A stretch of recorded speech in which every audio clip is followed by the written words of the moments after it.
好，来继续来看天后蔡依林，伫个网络宣布着好消息，要伫个台北的大巨蛋举办着跨年的演唱会，要为12月30唱到1月初1，陪伴歌迷做伙度过2025年的最后一刻。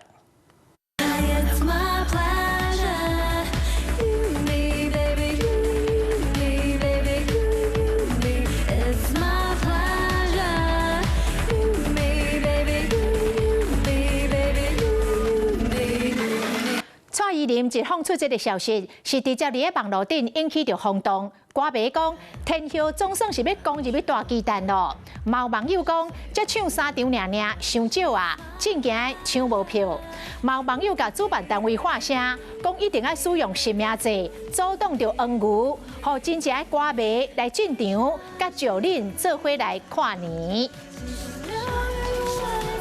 Hello， 我是蒋欣梅。想要抢先掌握最及时的新闻资讯吗？赶快订阅、按赞、开启小铃铛，锁定华视新闻 YouTube 频道。